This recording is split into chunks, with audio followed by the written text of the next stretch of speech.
বেইজিংয়ে এক রাজকীয় রাষ্ট্রীয় ভোজসভায় বৃহস্পতিবার মুখোমুখি হন প্রেসিডেন্ট ডোনাল্ড ট্রাম্প এবং শি জিনপিং।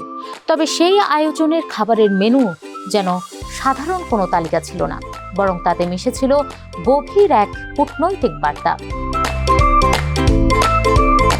চীনের রাষ্ট্রীয় ভোজে সাধারণত ব্যবহার করা হয় সাংহাই অঞ্চলের বিখ্যাত হুয়াইয়াং রন্ধনশৈলী।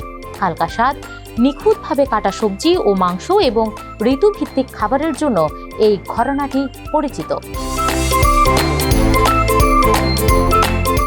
দুই দেশের মধ্যকার সম্পর্ক নতুন করে শুরুর এই বৈঠকটি স্মরণীয় করতে রান্নায় কিছুটা বৈচিত্র্য এনেছিলেন আয়োজকরা। মেনুতে চীনের জাতীয় খাবার বেইজিং রোস্ট ডাকের পাশাপাশি ছিল গরুর পাঁজরের মাংস। ধারণা করা হচ্ছে ট্রাম্পের পছন্দের স্টেক খাওয়ার পছন্দের কথা মাথায় রেখেই এই আয়োজন। আমেরিকান মেহমানদের জন্য মিষ্টি জাতীয় খাবারেও ছিল বিশেষ চমক। এর মধ্যে তিরামিসু ও আইসক্রিম, নানা পদের ফল এবং সিঙ্গার আদলে তৈরি বিশেষ পেস্ট্রি। দশক ধরে গুরুত্বপূর্ণ রাষ্ট্রীয় অনুষ্ঠানে খাবারকে প্রতীকী শক্তি হিসেবে ব্যবহার করে আসছে চীন। তাদের আধুনিক ইতিহাসে দুর্ভিক্ষ এবং রাজনৈতিক অস্থিরতার কারণে দীর্ঘ সময় চালু ছিল রেশনিং ব্যবস্থা। ফলে খাবার কেবল আহার নয়, বরং আভিজাত্য ও সম্মানের এক শক্তিশালী প্রতীকে পরিণত হয়েছে চীনা সংস্কৃতিতে। চীনে বিদেশি কর্মকর্তাদের সফরের সময় খাবার অনেক সময় সামাজিক যোগাযোগ মাধ্যমে আলোচনার কেন্দ্রবিন্দু হয়ে ওঠে। যেমন 2023 সালে মার্কিন অর্থমন্ত্রী জ্যানেট ইয়েলেন বেইজিংয়ের একটি রেস্তোরাঁয় ম্যাজিক মাশরুম খেয়ে বেশ আলোচনার জন্ম দিয়েছিলেন।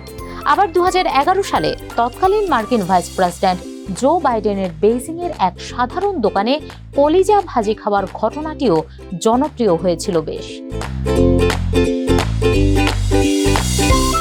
চীনের আতিথেয়তা এতটাই গভীর যে অনেক সময় খাবারের নামকরণ করা হয় বিশিষ্ট অতিথিদের নামে। 1971 সালে হেনরি কিসিঞ্জারের গোপন সফরের সময় তার জন্য তৈরি করা হয়েছিল একটি বিশেষ চিকেন রেসিপি। রাষ্ট্রীয় ভোজসভার এই মেনুগুলো পরে স্থানীয় রেস্তোরাঁগুলোতেও হয়ে ওঠে বেশ জনপ্রিয়। খাদ্য বিষয়ক লেখক ক্রিস্টোফার সেন্ট ক্যাভসের মতে, হুয়াইয়াং খাবারগুলো যে কোনো বড় অনুষ্ঠানের জন্য আদর্শ। উত্তরের শানডং খাবারের চেয়ে এটি হালকা, সিচুয়ানের মতো অতিরিক্ত ঝাল নয়, আবার দক্ষিণের ক্যান্টোনিজ খাবারের মতো খুব বেশি বিদেশি উপকরণের উপর নির্ভরশীল নয়। সহজ কথায় বলতে গেলে এটি অত্যন্ত নিরাপদ একটি খাবার। ওয়াশিংটনের কোনো অনুষ্ঠানে যেমন চিকেন পরিবেশন করা হলে কেউ অসন্তুষ্ট হন না, ঠিক তেমনি হুয়াইয়াং খাবার খেয়েও কেউ অস্বস্তিতে পড়েন না বা ঝালের চোটে বিপাকে পড়েন না।